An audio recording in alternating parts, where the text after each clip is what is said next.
Hello guys, and welcome back to Those Coasters. Today we're going to be taking a quick look at the park that I just visited this month on June 10th, and that park is Six Flags Magic Mountain, where I acquired 13 new credits and rode almost 20 rides in one day, which for a park of this size is pretty crazy. Let's get to it. So whenever I review a park, I always start off with the roller coasters, all of that type of stuff, the rides, and then I move on to things like food, and then finally, atmosphere, experiences, employees, all that kind of smaller stuff. So I'll go through the motions. We'll start off with roller coasters. So on the day I visited, there were most of the coasters open. The 13 I rode included didn't include any kiddie coasters, but included 13 out of their soon-to-be 16 coasters. 3 of them were closed in the day I visited, and that was Apocalypse, Wonder Woman, which wasn't open yet, and Batman the Ride, which is in the area of Wonder Woman and was closed off from guests. So 13 I did ride included a fair amount of family coasters, but quite a lot of thrilling roller coasters that I'll be kind of talking about through this video. So let's start off with the best ones. My favorite coaster at this park was Twisted Colossus, and I got 3 total rides on that, and I'll talk about my experiences more specifically in a little bit. My second favorite would have to be X2, which I got 2 rides on, one in the front and one in the back, although row seating truly doesn't matter. And probably my third favorite might be Tatsu, I guess, which I did first in the day.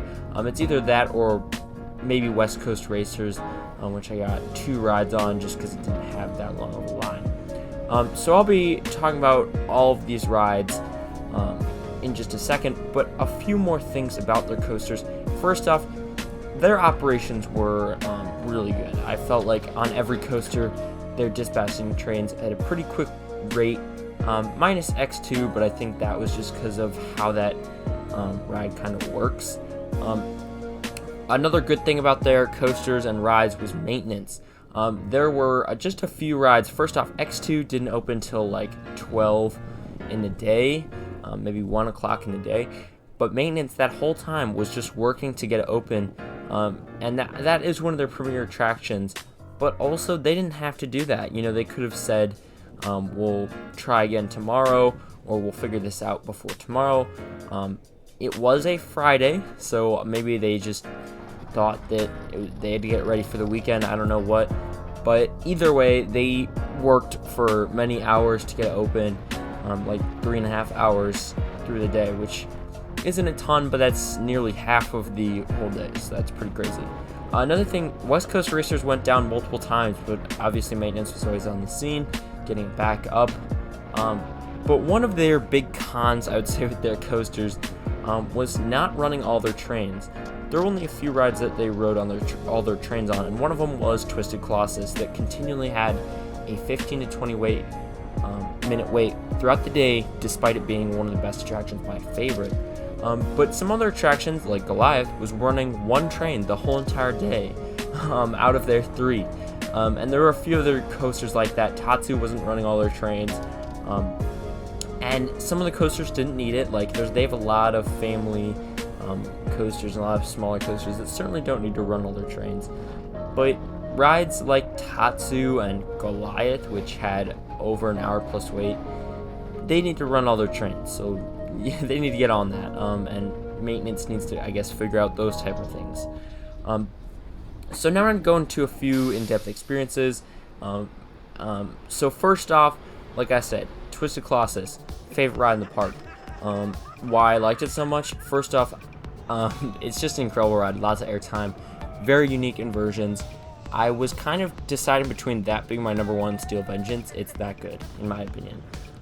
But where it kind of went above and beyond with service is that they were dispatching trains so fast that at like 3 p.m., like I'm not even kidding, 3 p.m., I sat in the back row and stay seated. Like I didn't have to get up and move seats, which is incredible. That was 2 out of my 3 rides. I wanted to get everything done, so I had to unfortunately leave and go get Full Throttle and some other credits, but to just be able to do that because of how good ops were is incredible.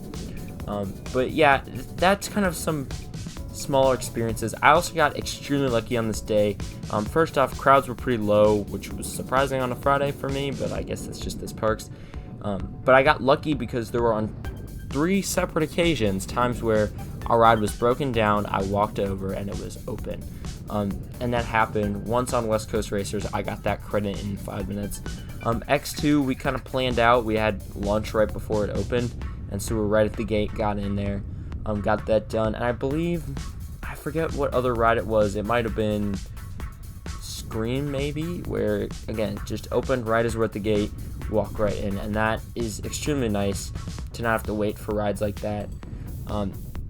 It really helps you out. I mean, again, X2 is a 45-minute wait the rest of the day.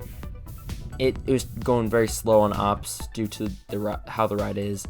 I would not have wanted to wait for that multiple times, and I'm glad I went on it twice. So I'll talk about more of the coasters individually, but let's just move on to some other things about the park. First off, food. So I said I had food in the park. I had it once. Leaving, we just ate sandwiches, but when we were in the park, we had chopsticks, which is right by X2. Now, I've had Six Flags food before. It's not exceptional. It's not usually very good. I don't expect much from it. But having chopsticks at the park, it was actually good. To be honest, we had a steak and broccoli and spicy chicken with like rice. I think with chow mein, maybe, I don't know. It was a delicious meal, to be honest. To be fully honest, it wasn't like above and beyond. It wasn't Disney, I know that, but in terms of meals, it was like quality. It's like what you expect from like a Jimmy John's or a Subway, where it's like it's not gonna be amazing, but it's good. Like, I wouldn't be mad to have to eat Jimmy John's or Subway, and I also wouldn't be mad to have to eat chopsticks. And that's where I think that people saying their food is garbage, they're wrong. Now, I have also been to other Six Flags parks. I've had chopsticks before, and I had it at Six Flags New England, and it was not great. So I know that it can be good, and this is just an example of it. Their food, again, it's not exceptional, but it's good. It's like pretty good food. Like, I would not, again, be mad to have to eat their food. In terms of services, I thought everything they had was pretty good. Like, all of the employees were nice, nobody's mean. I feel like overall this park is a bit of a hike, but when I asked for water, I didn't get a tiny cup. I got a medium-sized cup this time.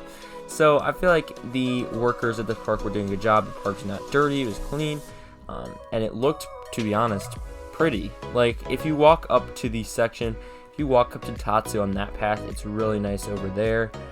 I would say most of the areas are pretty nice, minus the black strip road that is the underground, and the Goliath area is not too nice, but Screampunk District's pretty good. Their Metropolis area is pretty good.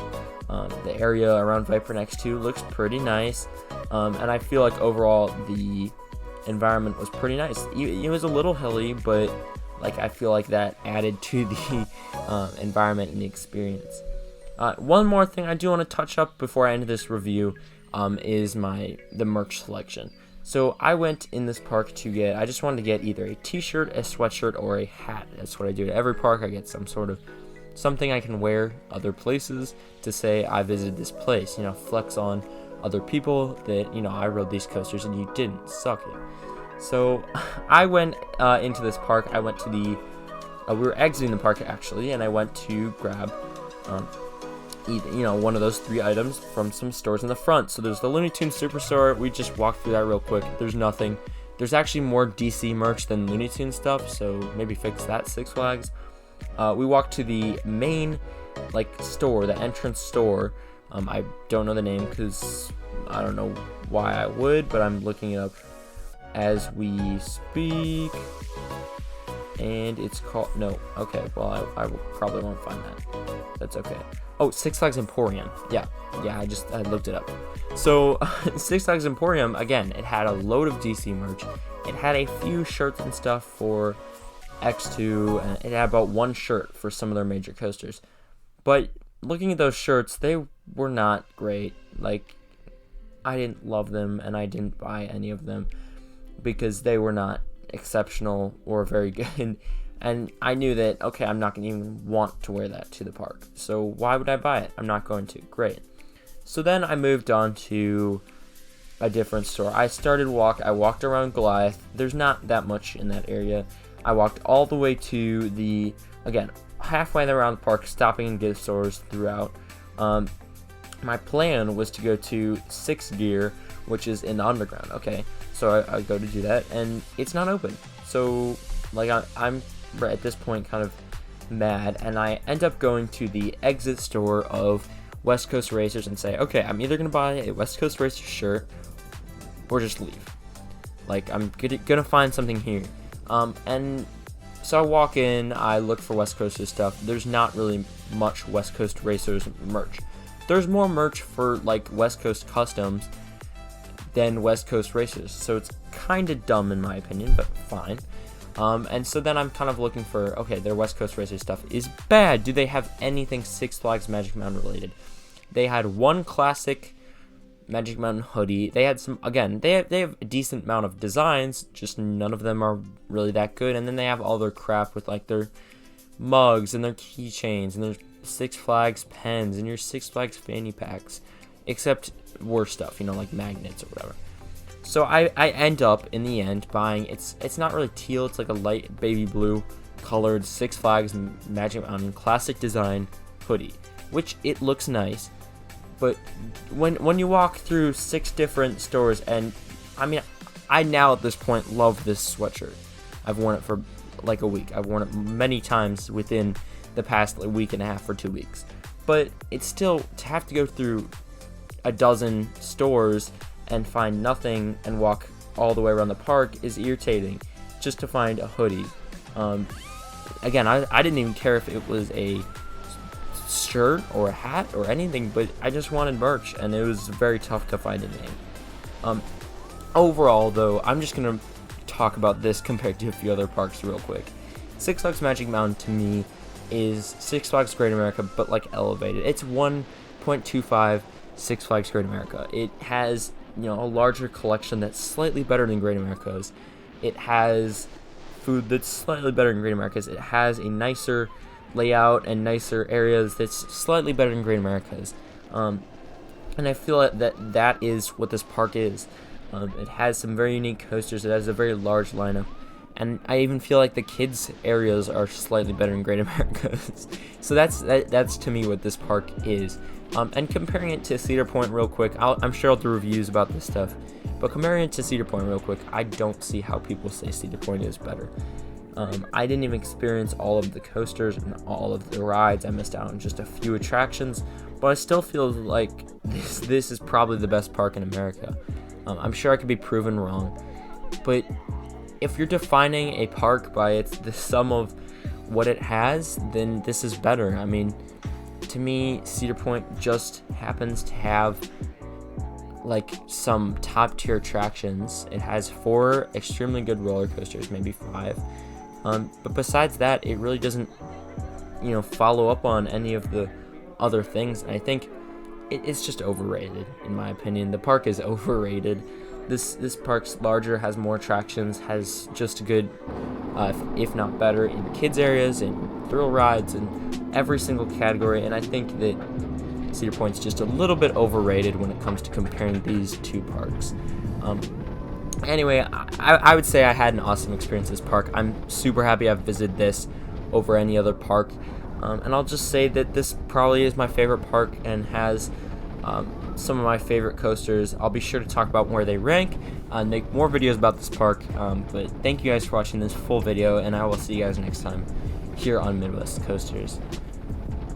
Goodbye. Yeah, I'm about to fade away, cause every time I wake up I feel like it's Monday. Something's going wrong with all the chemicals up in my brain. All of a sudden I don't look at anything the same way. Gotta build up of my thoughts sitting in an ashtray. I'm sorry that I'm so inconvenient, okay. Just let me be me and I'll stay out of your way. I can see the way you look at me, I'm such a disgrace. I never really asked to be brought into this place. You wanna love me? Well then baby, I've been taken.